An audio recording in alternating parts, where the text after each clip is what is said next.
எப்படி இந்திய அளவில் 400 தொகுதிகளில் வெல்வோம் அப்படின்றது அவங்க கோஷமாக இருந்ததோ, தமிழ்நாட்டில் 2% 31%க்கு பிஜேபி வளர்ந்துரும் அப்படின்னு சொல்றது அவங்களோட தமிழ்நாட்டு நேரேஷனாக இருந்தது. ஆனால் படுதோல்வி அடைஞ்சு எந்த தொகுதிகளிலையுமே டெபாசிட் வாங்க முடியாமல் எஸ்பி வேலுமணி அதை கொளுத்தி போடுறார். 2 கட்சிக்கு இடையில கூட்டணி இருந்திருந்தா ஜெயிச்சிருக்கலாம் அப்படின்னு. கட்சி தான் கூட்டணி வேண்டாம்னு சொல்லி விலகிட்டே இல்லை, அப்புறம் என்ன கூட்டணி இருந்திருந்தா? அதுக்கு தான் அவர் எடப்பாடி பழனிசாமி பிரச்சனை இல்லை, திமுகவோட கூட்டணி வச்சிருந்தா 40 தொகுதி கூட. வஞ்சகமான ஒரு வெறுப்பு நிறைந்த கசப்பு நிறைந்த ஒரு மனம் இருக்கு இல்லையா, அந்த மனத்துக்கு தீனி கிடைக்காம இருப்பாங்க அவங்க. அதற்கான தீனியை போட்டது அண்ணாமலை தான். அண்ணாமலையை இப்போதைக்கு மாற்றுவார்கள் அப்படின்னு நான் நம்பல. இங்க இருக்கக்கூடிய தலைவர்களில் அண்ணாமலை பாஜகவுக்கு அதிகபட்ச வெற்றியை கொடுத்தவர். RSS மோடியை விழுங்கிவிடும், RSS இதோ துரத்தி விட்டது, அவரை தூக்கி விடுவார்கள் அப்படி இப்படின்னு பேசுறார். இது எதுவுமே உண்மை கிடையாது. அயோத்தி நகரத்திலேயே பிஜேபி தோக்குறதோட காரணம் இந்து மக்கள் RSS இடமிருந்தும் பிஜேபி இடமிருந்தும் விழிப்புணர்வு பெற்று வருகிறார்கள். பிஜேபியும் RSSும் விலகி இருப்பது போன்ற ஒரு தோற்றத்தை உருவாக்க வேண்டிய நிர்பந்தம் அவர்களுக்கு உருவாயிருக்கு. இதே நிலை நீடித்தால், இந்தியா கூட்டணி உடையாமல் இதே போன்று இருந்தால், அடுத்த தேர்தலில் வரக்கூடிய சட்டமன்ற தேர்தல்கள் எல்லாம் இந்தியா கூட்டணி தான் வெல்லும், எழுதி வச்சுக்கோங்க. ஆனால் மோடிக்கு பெரும்பான்மை தேவை. அந்த பெரும்பான்மைக்கு தேவையான அந்த இடங்கள் இருக்குல்ல, அந்த இடங்களை மோடி ஓராண்டுக்குள் எங்கிருந்தாவது அதை எடுத்துப்பாரு அப்படின்னு தான் நான் நினைக்கிறேன். இந்த RSS பாஜக நாடகம் கூட அதனுடைய ஒரு அங்கமாகவும் இருக்கலாம். பெரும்பான்மை பெற்ற பிறகு சந்திரபாபு நாயுடு கட்சியை கூட உடைப்பாங்க, நிதிஷ்குமாரை கண்டிப்பா உடைப்பாங்க. ஒரு 6 மாதம் இந்த ஆட்சி எந்த இடைஞ்சலும் இல்லாமல் சஸ்டெயின் ஆகும் என்றால் முழு தனிப்பெரும்பான்மையை பாஜக பெற்றுவிடும். அரண்சை நண்பர்களுக்கு வணக்கம். அரண்சை ஊடகம் சுயேட்சையாக இயங்குவதற்காகவே உருவாக்கப்பட்டது. நாம் செய்கிற வேலை உண்மையிலேயே மக்களுக்காக செய்கிறோம் என்பதை நீங்கள் நம்பினால், வாய்ப்பு இருந்தால் இந்த ரேசர் பே QR கோடுக்குள்ளே நீங்கள் அதை ஸ்கேன் பண்ணி எங்களுக்கு உங்களால் இயன்றதை விருப்பம் இருந்தால் ஆதரவு தெரிவிக்கலாம். வணக்கம், இது அரண்சை. நான் ஹசீஃப். என்று நம்மோடு மூத்த பத்திரிகையாளர் அருள் எழிலன் இணைந்திருக்கின்றார். அவரை வரவேற்போம். வணக்கம். வணக்கம். தமிழ்நாடு பாஜக தலைவர் அண்ணாமலை குறித்து முன்னாள் மாநில தலைவர் தமிழிசை சவுந்தரராஜன் வெளிப்படையாக ஒரு கருத்து தெரிவிக்கிறாங்க. அது அவரை குறித்து நேரடியாக கூட கிடையாது. கட்சியில் குற்ற பின்னணி இருக்கக்கூடிய நபர்கள் பெருமளவில் சேர்க்கப்பட்டிருக்கிறார்கள் மாதிரி அவருடைய கருத்தை முன்வைக்கிறார். இது நேரடியாக அண்ணாமலைக்கு எதிரானதாக கூட எடுத்துக்கொள்ள முடியாது. இந்த சந்தர்ப்பத்தில் தான் உள்துறை அமைச்சர் அமித்ஷா சந்திரபாபு நாயுடு அவர்களுடைய பதவியேற்பு நிகழ்வின் போது பொது மேடையில் வைத்து தமிழிசை அவர்களை கண்டித்த அந்த வீடியோ அப்படின்றது வைரலாச்சு. அதனுடைய தொடர்ச்சியாக எல்லாருமே எதிர்பார்த்தாங்க, உண்மையிலே அது கண்டிப்பு கிடையாது, அது வேற ஒன்று அப்படின்னு தமிழிசை சொல்லுவாங்கன்னு. அதே மாதிரி அவரும் சொல்லிட்டாரு. அதற்கு பிறகு நேற்று அண்ணாமலை அவர்கள் நேரில் போய் தமிழிசை அவர்களை அவருடைய இல்லத்தில் சந்தித்து அவங்களுக்குள்ள இருந்த அந்த பிரச்சனை அப்படின்றது சுமூகமாக தீர்க்கப்பட்டது அப்படின்ற மாதிரியான ஒரு பிம்பத்தை இன்னைக்கு ஏற்படுத்தியிருக்கிறாங்க. அது ஒட்டுமொத்த நிகழ்வை நீங்க எப்படி பார்க்குறீங்க? என்ன நடந்தது அப்படின்றது ரெண்டாவது. இது 2 ஜாதிகளுக்கு இடையிலான பிரச்சனையா ட்விஸ்ட் பண்ணப்பட்டது. தமிழிசை பக்கம் ஒட்டுமொத்தம் நாடார் சமுதாயமும் திரண்டு நிற்பது போன்றும், நம்ம அண்ணாமலை பின்னால் அவரோட ஜாதியினர் கொங்கு மண்டலத்தில் வாழக்கூடிய கவுண்டர் மக்கள் திரண்டு நிற்பது போலவும், கவுண்டர்கள் நாடார்களை தாக்குறது போலையும் ஒரு தோற்றம் உருவானதுனால ஜாதியை வச்சு மட்டுமே அரசியல் செய்யக்கூடியதுதான பிஜேபி, அது அவங்களுக்கு பாதிப்பை ஏற்படுத்தும் என்பதால் இந்த இணைப்பை, இந்த சமாதானத்தை செய்ய வேண்டிய ஒரு இடத்துல தான் பிஜேபி இருக்காங்க. அதனால தான் அவங்க 2 பேரையும் சந்திக்க வச்சாங்க. ஆனால் இதில் விஷயம் அவங்களுக்கு என்ன அப்படின்னா, 2ஆம் இடத்துக்கு நாங்கள் வந்துட்டோம். ஆனால் அவங்க சொன்னது என்ன அப்படின்னா, எப்படி இந்திய அளவில் 400 தொகுதிகளில் வெல்வோம் அப்படின்றது அவங்க கோஷமாக இருந்ததோ, தமிழ்நாட்டில் 2% 31%க்கு பிஜேபி வளர்ந்துரும் அப்படின்னு சொல்றது அவங்களோட தமிழ்நாட்டு நேரேஷனாக இருந்தது. 3லேருந்து 31க்கு எப்படி ஜம்ப் ஆகும் அப்படின்னு எல்லாரும் கேட்டாங்க. ஆனால் அவங்க போட்டியிட்ட தொகுதிகள் 22 தொகுதிகளில் போட்டி போடும்போது ஒரு 30% நெருக்கி நம்ம வாங்க முடியும், அது மிகப்பெரிய வெற்றி அப்படின்னு சொன்னாங்க. ஆனால் படுதோல்வி அடைஞ்சு எந்த தொகுதிகளிலையுமே டெபாசிட் வாங்க முடியாமல் கிட்டத்தட்ட ஒரு 11% ஓட்டை வாங்கியிருக்காங்க. அதையே மிகப்பெரிய பிரம்மாண்டமான வெற்றியாக அவங்க பேசுகிறாங்க. எல்லா தேர்தல்கள்லையும் இந்த மாதிரி நிற்கிறவங்க 10%, 8%, 10% வாங்கிட்டே தான் இருப்பாங்க. அது நடந்துகிட்டே தான் இருக்கும். தமிழிசை இவங்களை பொறுத்த வரைக்கும் தென் சென்னையில் வந்து இதில் ஒரு முரண்பாட்டை நாம் பார்க்கணும். தமிழிசை, முருகன், அண்ணாமலை, பொன் ராதாகிருஷ்ணன், இன்னும் சில வேட்பாளர்கள், ஒரு 9 வேட்பாளர்கள் 8 வேட்பாளர்கள் சொல்கிறாங்க. இவங்க தான் பிஜேபியில் இருந்த நட்சத்திர வேட்பாளர்கள். இந்த நட்சத்திர வேட்பாளர்களுக்கு எதிராக நான் ஏற்கனவே அரண்சை பேட்டியிலேயே குறிப்பிட்டிருக்கேன், அதிமுக டம்மி வேட்பாளர்களை நிறுத்தினாங்க. இப்போ தமிழிசைக்கு எதிராக தென் சென்னையில் போட்டியிட்ட ஜெயக்குமார் மகன் வந்து டம்மி வேட்பாளர் கிடையாது. அந்த தொகுதியில் செல்வாக்கு மிக்கவர், ஏற்கனவே வெற்றி பெற்றவர், ஜெயலலிதாவால் உடைய நேரடியான நியமனம் பெற்ற வேட்பாளர்னு கூட ஜெயக்குமாரோட மகனை சொல்லலாம். ஆனால் துரதிருஷ்டவசமாக தமிழிசைக்கு எதிர்த்து ஜெயக்குமாருடைய மகன் நிற்கிறார் என்பதற்காக அதிமுகவினர் எவருமே அந்த தொகுதியில் போய் வேலை செய்யலை. இத்தனைக்கும் அது ஜெயக்குமார் அவர்கள் பிறந்த தொகுதி. இதை நான் பல பேட்டிகளில் திருப்பி வந்து வலியுறுத்துறேன். கன்னியாகுமரியில் பொன்னாரை எடுத்துக்கோங்க. பொன்னாருக்கு எதிராக அதிமுக பஸ்லியான் அப்படின்ற ஒரு டம்மி வேட்பாளரை நிறுத்துறாங்க. இந்த தேர்தலில் 4வது இடமோ 5வது இடமோ டெபாசிட் வாங்கல, வெறும் 5% ஓட்டு அவர் வாங்கியிருக்காரு. டெபாசிட் காலி. அதுபோல நீலகிரி உட்பட எல்லா இடங்கள்லையும் பார்த்தீங்கன்னா எங்கெல்லாம் அதிமுக மிகப்பெரிய பின்னடைவை சந்தித்து பாஜக 2வது இடத்துக்கு வந்திருக்கோ அங்கே எல்லாமே இவங்களுக்குள்ள ஒரு ரகசிய டீலிங் இருந்திருக்கு. இந்த டீலிங் வந்து தன்னோட காப்பாற்றிக்கிறதுக்காக கீழ்மட்ட அளவில் இவங்க அடிச்சுக்கிட்டா கூட மேல்மட்ட அளவில் இது இப்படி ஒரு டீலிங்கை பண்ணி தான் இதை பண்ணியிருக்காங்க. இது 2ஆம் இடத்துக்கான 30% நோக்கிய நகர்வுக்கான பேச்சுவார்த்தை தான் இது. அதுவும் வந்து எடுபடலை. அதுக்கு பிறகுதான் வந்து எஸ்பி வேலுமணி அதை கொளுத்தி போடுறார். 2 கட்சிக்கு இடையில கூட்டணி இருந்திருந்தா ஜெயிச்சிருக்கலாம் அப்படின்னு. கட்சி தான் கூட்டணி வேண்டாம்னு சொல்லி விலகிட்டே இல்லை, அப்புறம் என்ன கூட்டணி இருந்திருந்தா?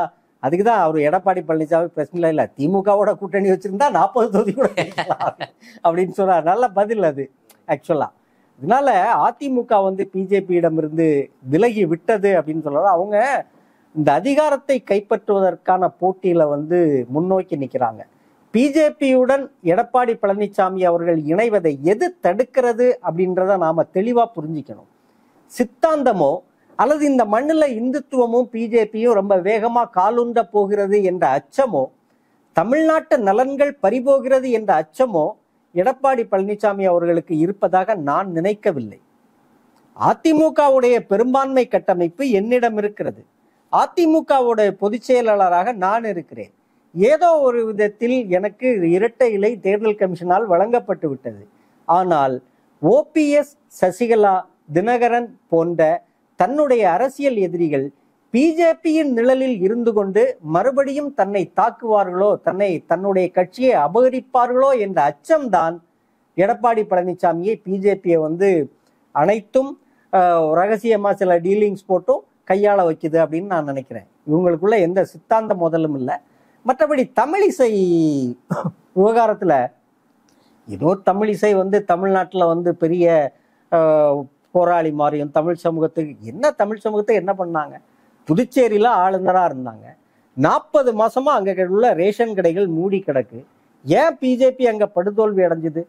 இவருடைய ஒரே சாதனை, அங்க போய் ரேஷன் கடைகளை இழுத்து மூடுனாங்க. கிட்டத்தட்ட 30-40 மாதங்களாக அங்கு ரேஷன் கடை கிடையாது. மக்களுக்கு வந்து உணவுப் பொருட்கள் வாங்குவதற்கான நீண்ட காலமாக ரேஷன் சிஸ்டம் ரொம்ப சவுத்துல இருக்கிற சிஸ்டம், குறிப்பா தமிழ்நாடு புதுச்சேரியில இருக்கிற சிஸ்டம் வந்து பிரமாதமான சிஸ்டம். அது உத்தரப்பிரதேசத்திலேயோ இப்பதான் 5 கிலோவுக்கு கோதுமை கொடுக்கறாங்களா செய்தி வந்தது. அதையும் கூட மக்கள் ஏற்கவில்லை. இங்க அந்த ரேஷன் சிஸ்டத்தை ரொம்ப எக்ஸலண்டா வந்து இம்ப்ளிமெண்ட் பண்ணி மக்களை வந்து முன்னேற்றி இருக்காங்க. அதை போய் இவங்க மூடிட்டு இருந்தாங்க. இதுதான் இவங்க சாதனை. சரிங்களா? இப்படி ஒருவர் வந்து எப்படி வந்து ஜெயிக்க முடியும்? அங்கேயும் தோத்தாங்க, இங்கேயும் தோத்தாங்க அப்படின்னா இவங்களை மக்கள் ஒட்டுமொத்தமாக நம்பவில்லை அப்படின்றதான். இப்ப நீங்க சொல்ற பாயிண்டை எல்லாம் தாண்டி ஒரு பொதுவெளியில ஒரு அரசியலுக்கு ஒரு பெண் வருவது, உயர் பொறுப்புகளை அடைவது அப்படின்றது ரொம்ப ஒரு கடினமான ஒரு விஷயம் இப்ப இருக்கக்கூடிய சமூக சூழல்ல. அதையும் தாண்டி வந்து இவர்கள் வந்திருக்கிறார், தமிழிசை வந்திருக்கிறார், ஒரு கட்சியினுடைய மாநில பொறுப்புல இருந்திருக்கிறார், அப்புறம் 2 மாநிலங்களினுடைய கவர்னராக இருந்திருக்கிறார். அப்படி இருக்கக்கூடிய ஒரு நபரை பொதுவெளியில் இன்னொரு ஆண், அதே கட்சியில் இருக்கக்கூடிய இன்னொரு ஆண், அவரோடு உயர் பொறுப்பில் இருக்கக்கூடிய ஒரு ஆண் இப்படியாக பேசுவது அப்படின்றது தவறு. அவருடைய அந்த கருத்தியல்ல எல்லாம் மறந்து எல்லாருமே வந்து அவருக்கு ஆதரவா நின்னாங்க. எல்லாருமே அவருக்கு ஆதரவாக பேசினாங்க. தமிழிசை அவர்களுக்கு ஆதரவாக பேசினாங்க. இன்னைக்கு தமிழிசை அப்படி நடக்கவே இல்லை அப்படின்னு சொன்னதும் அண்ணாமலை அவர்களுடைய சந்தித்து அவர்களுக்கு இடையிலான அந்த பிரச்சனை ஒன்றுமே இல்லை அப்படின்ற மாதிரி காண்பிப்பதும் அப்படின்றது இவரை ஆதரித்தவர்கள் எல்லாருக்கும் வந்து அவங்க என்ன செய்தி கடத்துறாங்கன்னு நீங்க நினைக்கிறீங்க? எனக்கு இந்த சந்தேகம் இருந்தது, தமிழிசையை ஆதரிக்கலாமா அப்படின்ட்டு. ஆனாலும் நான் ஒரு பதிவு போட்டேன், அதில் ரொம்ப தெளிவாக தான் எழுதியிருந்தேன். நம்மளுக்குள்ள நாம் பிற்படுத்தப்பட்டவர்கள் அப்படின்ற ஒரு உணர்வு இருக்கு. அந்த உணர்வு வந்து ரொம்ப செல்ஃப் ரெஸ்பெக்டோட ரிலேட்டட். தமிழ்நாட்டு உணர்வும் கூட, தமிழ் இன உணர்வும் கூட அதை சொல்லலாம். பிற்படுத்தப்பட்டவர்கள் அப்படின்ற ஒரு உணர்ச்சி, அது ரொம்ப தெளிவான வரையறையும் ரொம்ப தெளிவான உள்ள வார்த்தை தான் அது. ஆனால் அந்த உணர்ச்சி நமக்கு இருக்கிற மாதிரி தமிழிசைக்கு இருக்காது அப்படின்னே நான் எழுதிட்டு தான் இதை பண்ணியிருந்தேன். அது மாதிரி தான் இப்பவும் நடந்திருக்கு. எதன் அடிப்படையில் அது இருக்காது அப்படின்னு நீங்க கணிச்சிங்க? ஏன் இருக்காதுன்னா, அது சங்கிகளுக்கு அது இருக்காது. அவங்க வந்து நீங்கள் ஒரு ஆர்எஸ்எஸோட ஒரு சாகாவுக்கு நீங்கள் ஒரு தடவை போயிட்டீங்கன்னா அதுக்கு பிறகு நீங்கள் ஆர்எஸ்எஸோட உறுப்பினர் தான். ஆனால் உங்களுக்கு உறுப்பினர் அட்டை கொடுக்க மாட்டாங்க. மென்டலி உங்களை அதுக்கு ரெடி பண்ணிடுவாங்க. உங்களுக்கு உங்களோட ஜாதி உணர்ச்சி இருக்கும், அது மட்டும்தான் உங்கள்கிட்ட இருக்குமே தவிர உங்களோட மாநில உணர்ச்சியோ உங்கள்கிட்ட இருக்கக்கூடிய பிற இன உணர்ச்சிகளோ மொழி உணர்ச்சிகளோ அது எல்லாமே வந்து இந்த எலெக்ஷன் நீங்கள் ஓட்டு வாங்கணும் அப்படிங்கிறதுக்காகத்தான் இருக்குமே தவிர இது எல்லாத்தையுமே அதை டெலிட் பண்ணி உங்களோட மூளையில் வேற ஒரு விஷயத்த வந்து சிப்பை வந்து திணிச்சு வந்து அனுப்பிடுவாங்க. அப்படி தமிழிசை தன்னோட அவர் ஒரு காங்கிரஸ் பாரம்பரியத்திலிருந்து வந்தவர். பொதுவாகவே அங்கே அவங்க குடும்பங்களில் பார்த்தீங்கன்னா அப்பா ஒரு கட்சியில் இருப்பார், அண்ணன் ஒரு கட்சியில் இருப்பார், அண்ணன் பிஜேபியில் இருப்பார், தம்பி காங்கிரஸில் இருப்பார், இன்னொருத்தர் வேற ஒரு அதிமுகவில் இருப்பார், திமுக. இப்படி தான் சவுத்தில் உள்ள நிறைய குடும்பங்கள்ல இப்படி ஒரு குடும்பத்தில் அவங்களே பிரிச்சுப்பாங்க, ஒவ்வொரு கட்சியில் இருந்துப்போம் அப்படின்ட்டு. அது எனக்கு அந்த லாஜிக் புரியலை. அரசியல் விருப்பம்ங்கிறது ஒரு ஃபேமிலிக்கு ஒரு விஷயமா தானே பெரும்பாலும் நம்மளுக்கு இருந்து பழக்கப்பட்டிருக்கோம். இப்போ நம்ம குடும்பம்னா இது வந்து திமுக குடும்பம், இது அதிமுக குடும்பம் அப்படின்னா ஒரு குடும்பத்திலே இவங்க பல கட்சியில் இருப்பாங்க, புரியுதுல்ல? அப்படி ஒரு கட்சியில் இருக்கும்போது அது என்ன நலனுக்காக அவர்கள் அங்கே இருக்கிறாங்க அப்படின்ற அதுக்கு பிறகு அவங்களுக்கு அரசியல் ரீதியாக எண்ண ஓட்டத்தில் ஏற்படக்கூடிய மாற்றம் அப்படின்ட்டு அவங்க தன்னோட வாழ்நாளில் அதிகபட்சமான அரசியல் அதிகாரங்களை தமிழிசை வந்து எட்டி விட்டார். மக்களை சந்தித்து தோல்வி அடைந்த பின்னரும் பாஜக தமிழிசைக்கு அதிகபட்சம் என்ன செய்ய வேண்டுமோ அதை செய்து விட்டது. இதுக்கு மேல அவர் எதிர்பார்க்கிறது வந்து செய்ய மாட்டாங்க அப்படின்னு நினைக்கிறேன்.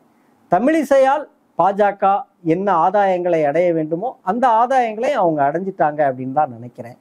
20க்கு பிறகு 2021 தான் எல் முருகன், தமிழிசைக்கு பிறகு எல் முருகன் வந்து வரார், தலைமை பொறுப்புக்கு வரார். அவர் வந்து ஆர்எஸ்எஸோட நேரடி நியமனம். தமிழிசை ஆர்எஸ்எஸ் கிடையாது, அவர் காங்கிரஸ் குடும்பத்தில இருந்து வந்தவங்க. எல் முருகன் ஆர்எஸ்எஸோட நேரடி நியமனம்.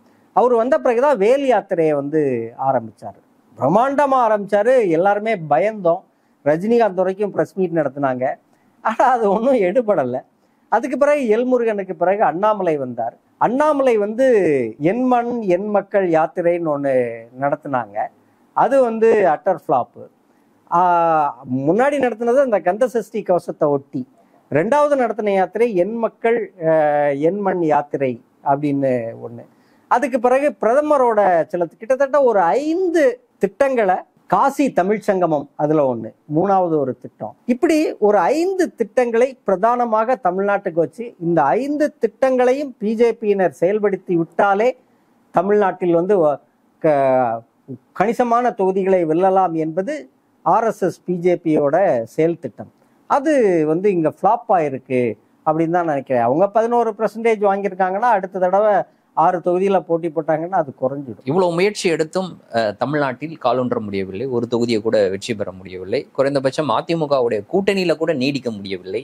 இவ்வளவு விஷயங்கள் நடந்திருக்கு. இதற்கு வந்து பொறுப்பேற்க வேண்டியது மாநில தலைமை, அதாவது அண்ணாமலை. அப்படிப்பட்ட அண்ணாமலை அவர்கள் தொடர்ந்து கட்சியினுடைய தலைமை பொறுப்புல நீடிப்பதை பாஜக விரும்புமா?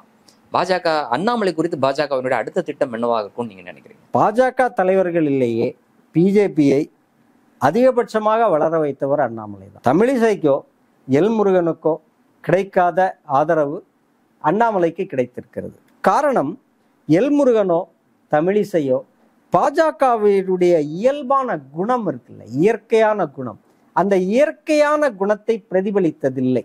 பாஜகவின் இயல்பான குணத்தை, இயற்கையான குணத்தை பிரதிபலித்தவர் அண்ணாமலை மட்டும்தான். ஏற்கனவே பாஜகவுக்கு வந்து ஒரு உதிரியா அங்கங்க இருப்பவர்களை எல்லாம் ஒருங்கிணைப்பதில் அண்ணாமலை பெரிய அளவு வெற்றி பெற்றவர் என்று நிச்சயமாக சொல்லலாம். அவங்களோட அந்த ஒரு நம்ம மூளையில் இருக்கக்கூடிய ஒரு வஞ்சகமான ஒரு வெறுப்பு நிறைந்த, கசப்பு நிறைந்த ஒரு மனம் இருக்கு இல்லையா, அந்த மனத்துக்கு வந்து தீனி கிடைக்காம இருப்பாங்க அவங்க. அதற்கான தீனியை போட்டது வந்து அண்ணாமலை தான். பத்திரிகையாளர்களை குரங்குன்னு சொன்னதா இருந்தாலும் சரி, வெறுப்பை கொட்டுறதா இருந்தாலும் சரி, பிறரை பற்றி இழிவான கருத்துக்களை கொட்டுவதாக இருந்தாலும் சரி, அறிஞர் அண்ணாவை பற்றி பேசுவதாக இருந்தாலும் சரி, முன்னாள் முதல்வர் கலைஞரை பற்றி பேசுவதாக இருந்தாலும் சரி, ஜெயலலிதாவை பற்றி பேசுவதாக இருந்தாலும் சரி, எவர் ஒருவரை பற்றியும் தரம் தாழ்ந்த விமர்சனங்களை, அதுதான் அவங்களுக்கு தேவை. அந்த கிருமிகள் அப்படி ஸ்லீப்பர் மோட்லேயே இருப்பாங்க, ஸ்லீப்பிங் மோட்லேயே இருக்கும்.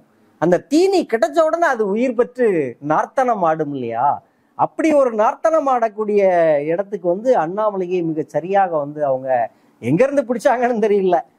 இந்த பசுமை விகடன்ல ஒரு பேட்டி வந்தது ஆடு பற்றி, அதுல இருந்தா கொண்டாங்க. அதனால அண்ணாமலையை இப்போதைக்கு மாற்றுவார்கள் அப்படின்னு நான் நம்பல. இங்க இருக்கக்கூடிய தலைவர்களில் அண்ணாமலை பாஜகவுக்கு அதிகபட்ச வெற்றியை கொடுத்தவர் அப்படின்னு நம்புறேன்.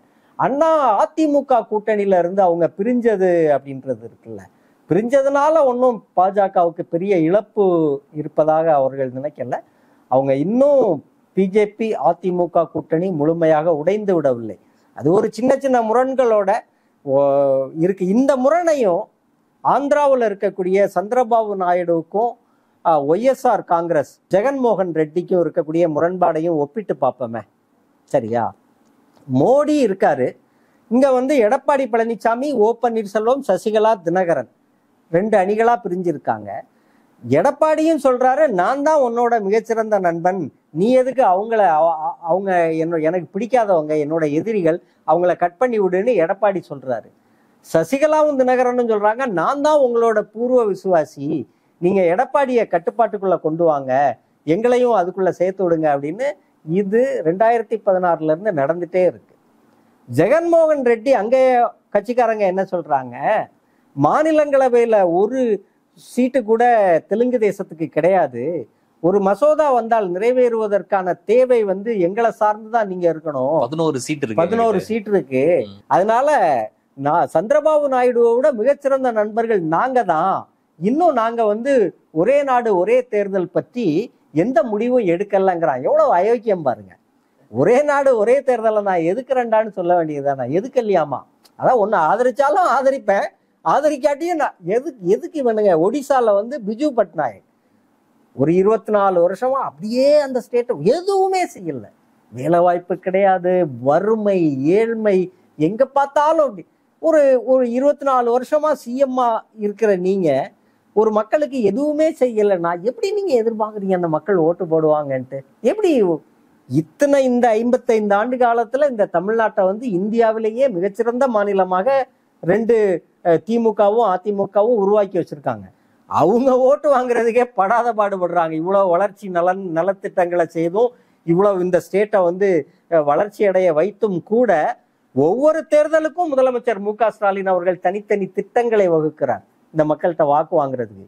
ஏண்டா எதுவுமே செய்யாம ஜனங்கள் உனக்கு ஓட்டு போடுவாங்களா? எவ்வளவு பெரிய முட்டாள்தனம். அதனாலதான் பிஜு பட்நாயக் தோட்டார். ஆந்திராவில் எப்படி நீயா நானா, மோடிக்கு உண்மையானவன் நீயா நானா அப்படிங்கிற போட்டி சந்திரபாபு நாயுடுவுக்கும் ஜெகன்மோகன் ரெட்டிக்கும் இடையில இருக்குதோ, அதே மாதிரி மோடியின் நண்பன் நீயா நானா என்ற போட்டி எடப்பாடி பழனிசாமிக்கும் ஓபிஎஸ் தினகரன் சசிகலாவுக்கும் இடையிலையும் இருக்குது. இது எதுவுமே சித்தாந்த பின்புலம் அற்றவை. இவை எப்ப வேணாலும் பிஜேபியோட மறுபடியும் சேரும், எது வேணாலும் நடக்கும். இதை வந்து ரொம்ப இதுதான் நடந்துரும் அப்படின்லாம் யூடியூப்ல பேசுற மாதிரி எல்லாம் அப்படி பேச முடியாது. பாஜகவுக்கும் ஆர்எஸ்எஸ்க்கும் இடையில வந்து ஒரு மோதல் போக்கு இருக்கு அப்படின்ற மாதிரியான ஒரு பிம்பம் கட்டமைக்கப்பட்டு வந்தது. எப்படி வந்து அண்ணாமலைக்கும் தமிழிசை சவுந்தரராஜனுக்கும் இடையில ஒரு மோதல் போக்கு இருந்தது அப்படின்னு கட்டமைக்கப்பட்டு கடைசியில வந்து இல்லை நாங்கள் 2 பேரும் ஒன்னா தான் இருக்கோம் அப்படின்ற மாதிரி நேற்று அவர்கள் வெளிப்படுத்தினாங்க. அதே போல இன்னைக்கு RSS தரப்புல இன்னைக்கு பிரதமர் நரேந்திர மோடி குறித்தும் பாஜக குறித்தும் தெரிவித்த கருத்துக்கள் எல்லாமே இப்போ ஒன்னொன்னா வாபஸ் வாங்கிட்டு வர்றதை நம்ம பார்க்க முடியுது. எதற்காக அந்த மோதல் உருவாச்சு, எதற்கு இன்னைக்கு அது ஒரு முடிவை நோக்கி நகருது? இந்த தேர்தல் முடிவுகளுக்கு முன்பிருந்தே இந்த தேர்தலில் தோற்றால் RSS மோடியை கடித்து விடுவார்கள், மோடியை வெளியில் தள்ளி விடுவார்கள் அப்படின்னு நான் நினைக்கிறேன். நம்முடைய மரியாதைக்குரிய பத்திரிகையாளர் மணி அவர்கள் தொடர்ச்சியா இந்த கருத்தை சொல்லிக்கிட்டே இருக்கிறார். இப்ப ரீசெண்டா கூட அவர் RSS மோடியை விழுங்கிவிடும், RSS இதோ துரத்தி விட்டது, அவரை தூக்கி விடுவார்கள் அப்படி இப்படின்னு பேசுறாரு. இது எதுவுமே உண்மை கிடையாது. RSSக்கு அடுத்த ஆண்டு 100 விழா, 100 ஆண்டுகள் கொண்டாட இருக்காங்க. 3.5 லட்சம் ஏக்கர் நிலப்பரப்பில் அவர்களுக்கு ஒரு தலைமையகம் 2016 இருந்து கிட்டத்தட்ட கட்டி முடிக்கப்படக்கூடிய தருவாயில இருக்கு. இந்தியா முழுக்க இருக்கக்கூடிய அவர்களின் ஃப்ரெண்ட்ஸ் ஆஃப் RSS மூவ்மெண்ட் உட்பட அனைத்தையும் ஒருங்கிணைக்கக்கூடிய ஒரு தலைமையகமாக அது இருக்க போகுது. ஒரு நிர்வாக தலைமையகமாக டெல்லி தலைமையகமும், ஐடியாலஜிக்கல் தலைமையகமாக நாக்பூர் RSS தலைமையகத்தையும் அவங்க தீர்மானிச்சிருக்காங்க. அதை நோக்கி நகர்றாங்க. பிஜேபி 2014 ஆட்சிக்கு வந்தது முதல் விதவிதமான நேரேஷன்ஸை நாம பார்த்துருக்கோம், நிறைய கதைகளை பார்த்துருக்கோம், நிறைய கதைகள்ல ஏமாந்துருக்கோம். அதுதான் ரொம்ப முக்கியமா பார்க்கணும். நாம வெறுமனே இந்த கதைகளை கேட்டு இது பண்ணது இல்லை.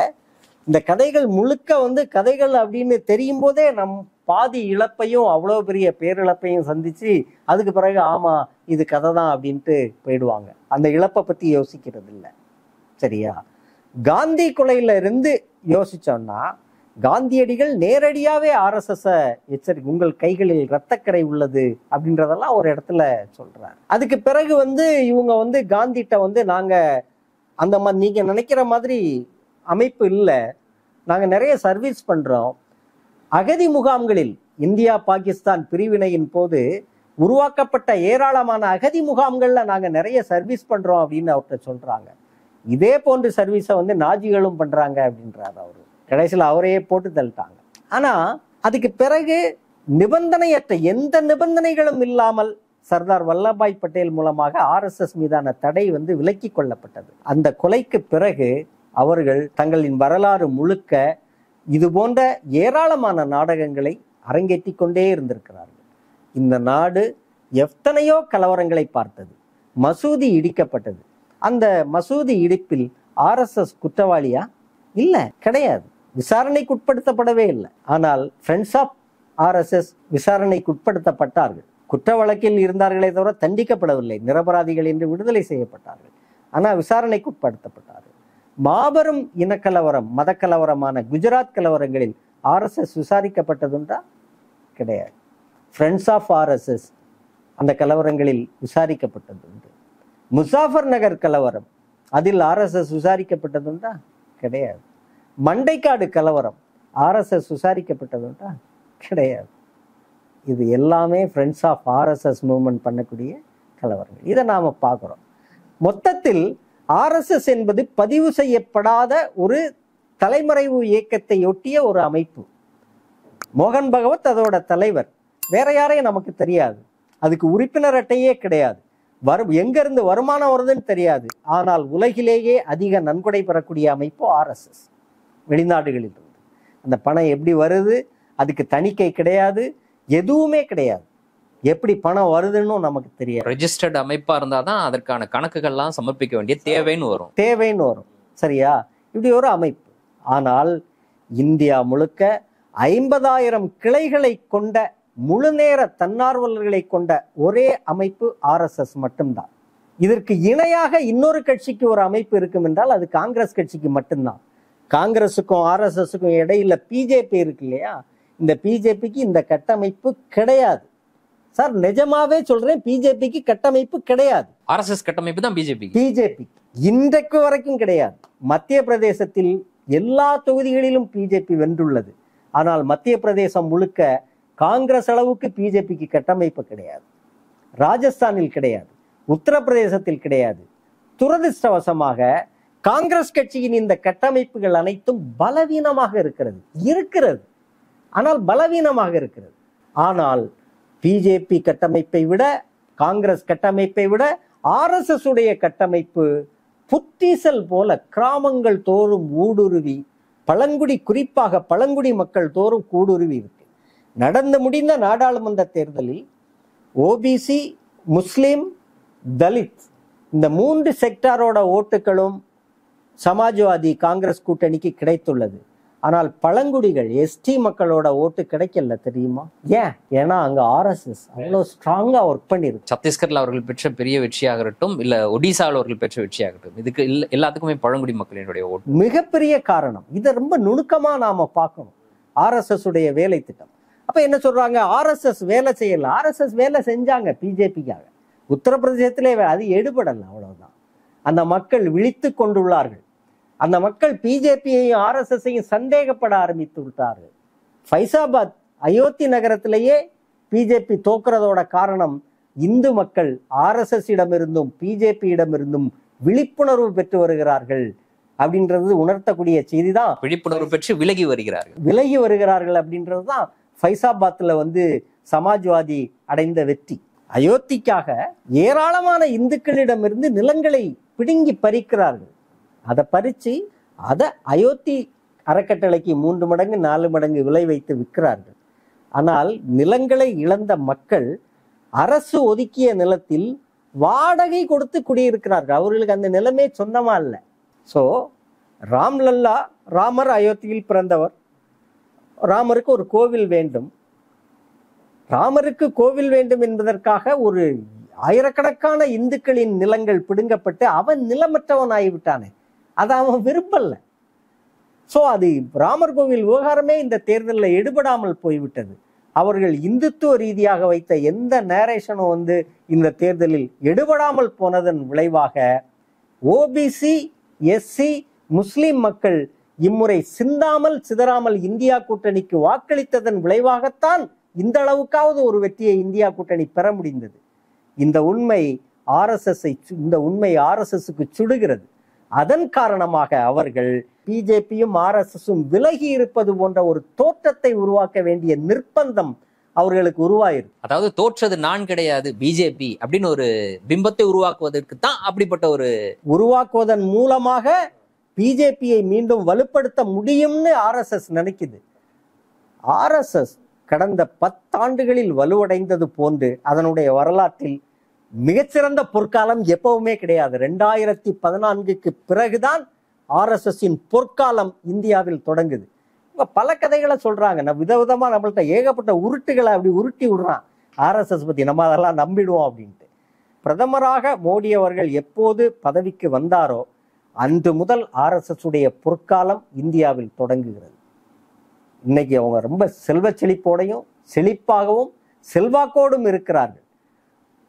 கட்சியிலும் ஆட்சியிலும் பல்வேறு நியமனங்கள் ஆர்எஸ்எஸ் நியமிக்கப்படுகிறது. தமிழ்நாட்டில் கேசவ விநாயகம் அமைப்பு செயலாளர், முருகன் இருக்கிறார். இப்படி ஏகப்பட்ட நியமனங்கள் எல்லா மாநிலங்கள்லையுமே இருக்கும். அதனால பிஜேபியிடமிருந்து ஆர்எஸ்எஸ் விலகுவதால் நட்டம் ஆர்எஸ்எஸ்க்கு தானே தவிர பிஜேபிக்கு அல்ல. நீரடித்து நீர் விலகாதுன்னு சொல்லுவாங்கல்ல, ஒன்றை தழுவிதான் இன்னொன்று இருக்க முடியுமே தவிர ரெண்டுமே தனித்தனியா பிரிஞ்சு போறதுக்கு ஒரு நாளும் வாய்ப்பே கிடையாது. அது ஒரு கற்பனையான இந்த மோதல் ஒரு நேரேஷன், ஒரு டிராமா, ஒரு நாடகம். இந்த நாடகம் இந்த ஓபிசி, எஸ்சி, முஸ்லிம் மக்களை ஏமாற்றுவதற்கு இன்றைய காலகட்டத்தில் தேவைப்படுகிறது. இல்லைன்னா இதே நிலை நீடித்தால், இந்தியா கூட்டணி உடையாமல் இதே போன்று இருந்தால் அடுத்த தேர்தலில் வரக்கூடிய சட்டமன்ற தேர்தல்கள் எல்லாம் இந்தியா கூட்டணி தான் வெல்லும். எழுதி வச்சுக்கோங்க. ஆனா வேலை செய்யாம தேர்தல் வர்றதுக்கு ஒரு 6 மாசம் முன்னாடி போய் அப்படி ஒரு பாரத் ஜோடா யாத்ரா அப்படி இப்படி சில மீட்டிங் அப்படி ஜெயிக்க முடியாது. இந்த கிடைத்துள்ள இந்த 5 பொன்னான ஆண்டுகளையும் முழுமையாக பயன்படுத்தி எதிர்க்கட்சிகள் தொடர்ச்சியாக மக்களிடம் சென்று பணியாற்றி அவர்களுக்காக போராடி அவர்களுக்காக உழைத்தால் மிக மிக மிக மிக எளிதாக பிஜேபியை வீழ்த்த முடியும். இல்லை என்றால் வீழ்த்த முடியவே முடியாது. இதற்கிடையில இன்னொரு டாக்ஸும் கூட போயிட்டு இருக்கு. என்ன அப்படின்னா, கடந்த முறை இருந்தது போல பாஜகவால் அவர்கள் நினைத்ததை செய்ய முடியாது. அவர்களுக்கு கடிவாளம் போடுவதற்கு நிதிஷ்குமார் இருக்கிறார். குறிப்பா சந்திரபாபு நாயுடு இருக்கிறார். சந்திரபாபு நாயுடுவை தாண்டி பாஜக இதை செய்து விடுமா, பார்த்துடலாம் அப்படின்ற மாதிரி சிலர்லாம் பேசுறாங்க. உண்மையில் இவர்கள் இருவரையும் அந்த அளவுக்கு நம்புவதற்கான கடந்த கால உதாரணங்கள்லாம் இருக்கா? நிதிஷ்குமார் சந்திரபாபு நாயுடு நம்ப முடியாது. ரெண்டு பேருமே அவர்கள் மாநிலம் தொடர்பான சில நலன்களை அவர்கள் கேட்டு பெற்றுக்கொள்வார்களே தவிர அவர்களுடைய அரசியல் இஸ்லாமியர்கள் சார்ந்தோ அப்படியோ இருக்கிறதுக்கு வாய்ப்பு இல்லை. ஏன்னா நிதிஷ்குமார் பீகார்ல கடைசி கட்ட தேர்தல் பிரச்சாரங்கள்ல எல்லாம் கிட்டத்தட்ட பிஜேபி டோன்லயே அவர் பேசினதை நாம பார்த்தோம். அவரோட மகனை கூட அரசியலுக்கு கொண்டு வந்திருந்தார்னு நினைக்கிறேன்.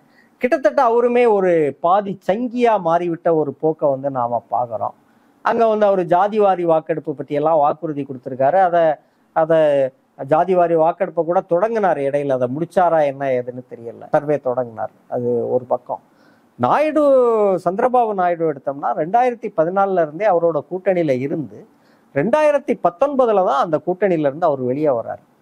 அந்த முதல் 5 ஆண்டு காலத்தில் சிறுபான்மை மக்களுக்கு எதிராக எதுவுமே நடக்கலையா? அப்பெல்லாம் சந்திரபாபு நாயுடு போய் முட்டு கொடுத்து அப்படி சிறுபான்மை மக்களை காத்தாரா என்ன? அதெல்லாம் காக்க மாட்டாங்க. சந்திரபாபு நாயுடுவாக இருந்தாலும் சரி, நிதிஷ்குமாராக இருந்தாலும் சரி, அவர்களுக்கு இங்க இருக்கக்கூடிய சிறுபான்மை மக்கள் பற்றியோ சிறுபான்மை மக்களின் அரசியல் பற்றியோ இந்தியா தழுவிய அளவில் பிற மாநிலங்களில் நடந்து வரக்கூடிய சம்பவங்கள் பற்றியோ கவலைப்படக்கூடிய மனிதர்கள் அல்ல. அவர்கள் ஒரு மாநிலத்தை பிரதிபலிக்கக்கூடியவர்கள். அந்த மாநிலம் தொடர்பான சில கவனங்கள் அவர்களுக்கு இருக்கலாமே தவிர அவர்கள் இதுல போட்டு பெருசா அலட்டி கொள்ள மாட்டார்கள். மிக முக்கியமாக இன்னொரு விஷயத்த சொல்றேன். மோடிக்கு பெரும்பான்மை தேவை. அந்த பெரும்பான்மைக்கு தேவையான அந்த இடங்கள் இருக்குல்ல, அந்த இடங்களை மோடி ஓராண்டுக்குள் எங்கிருந்தாவது அதை எடுத்துப்பாரு அப்படின்னு தான் நான் நினைக்கிறேன். தன்னை வலுப்படுத்தி கொள்வது RSS, இந்த RSS பாஜக நாடகம் கூட அதனுடைய ஒரு அங்கமாகவும் இருக்கலாம். எம்பிக்களை குதிரை பேரத்தின் மூலமாக வாங்கி பிஜேபிக்கு தனிப்பெரும்பான்மையை பெற வைக்கும் முயற்சியாக கூட அது இருக்கலாம். சரியா? அவங்க விரைவில் பெரும்பான்மை பெறுவார்கள். பெரும்பான்மை பெற்ற பிறகு சந்திரபாபு நாயுடு கட்சியை கூட உடைப்பாங்க. நிதிஷ்குமாரை கண்டிப்பா உடைப்பாங்க. சந்திரபாபு நாயுடுவை உடைக்க முடியுமான்னு தெரியல. ஏற்கனவே சந்திரபாபு நாயுடு 2019 அவர்களுடைய கூட்டணியை விட்டு விலகும் போது அவங்களுக்கு இருந்த நாடாளுமன்ற உறுப்பினர்கள் அனைவருமே பிஜேபி பக்கம் போனதா எனக்கு ஞாபகம் இருக்கு. கண்டிப்பா அப்படியே ஷிஃப்ட் ஆனாங்க. சோ அது ஒன்றும் பெரிய அப்பாடக்கர் கட்சி எல்லாம் இல்ல. தேவையில்லைன்னா அப்படி போனா போயிடுவான். சோ சந்திரபாபு நாயுடு கட்சியே உடைக்கப்படும், நிதிஷ்குமாரோட கட்சியே உடைக்கப்படும். அந்த ஆபத்தில் தான் அவர்கள் இருக்கிறார்கள். ஆனால் மோடி எப்படி இப்போதைக்கு இவர்களை சார்ந்து இருக்கிறார்களோ அதைவிட அதிகமாக நாயுடுவுக்கும் நிதிஷ்குமாருக்கும் மோடி தேவை. மோடி தேவை, கண்டிப்பா தேவை. ஏன்னா இவங்களுக்கு இங்க லோக்கல்ல இருக்கிற பிரச்சனை எல்லாம் சாதாரணமான பிரச்சனை இல்லை. ஆந்திர பிரதேசத்துல ஒண்ணுமே இல்லை. அதை எல்லாமே சரி செய்யணும் அப்படின்னா மோடியை சார்ந்துதான் ஏதாவது திட்டங்களை நிறைவேற்றவோ எதுனாலும் மோடியை சார்ந்து இருக்கக்கூடிய இடத்துலதான் அவங்க இருக்காங்க. அதனால நம்மை சூழ்ந்து இருக்கக்கூடிய பேராபத்துகளையோ அல்லது மோடியையோ பிஜேபியோ குறைத்து மதிப்பிட வேண்டியதில்லை. அது யூடியூப் தம்ப்நெயிலுக்கு வேணா நல்லா இருக்கும். ஆனா யதார்த்த அரசியல் களத்திலேயோ யதார்த்த சூழல்லையோ நாம் எதிர்கொள்ளும் பேராபத்து சாதாரணமானது இல்லை. அருந்ததி ராய் மேல உஃபா சட்டத்தின் கீழ் நடவடிக்கை எடுக்க நீதிமன்றம் உத்தரவிட்டிருக்கு. இதெல்லாம் சாதாரண விஷயம் கிடையாது. ஜூலைல இருந்து நம்மளோட கிரிமினல் சட்டங்கள் அனைத்தும் மாற இருக்கு. நிறைய மாற்றங்கள் வரப்போகுது. இதையெல்லாம் கருத்தில் கொண்டுதான் நாம இதை கணிக்கணுமே தவிர ஏதோ ஆடி விட்டார்கள், பலவீனமாக இருக்கிறார்கள் அப்படி நம்புறதுக்கான ஒரு நியாயங்களும் இல்லை. அவர்கள் பலமாகத்தான் இருக்கிறார்கள். இன்னும் ஒரு 6 மாதம் இந்த ஆட்சி எந்த இடைஞ்சலும் இல்லாமல் சஸ்டெயின் ஆகும் என்றால் முழு தனிப்பெரும்பான்மையை பாஜக பெற்றுவிடும். இன்றைய தினம் எங்களோடு இணைந்து பல்வேறு தகவல்களையும் கருத்துக்களையும் பகிர்ந்து கொண்டமைக்கு மிக்க நன்றி. நன்றி. மீண்டும் ஒரு நேர்காணலில் சந்திப்போம். நன்றி நண்பர்களே.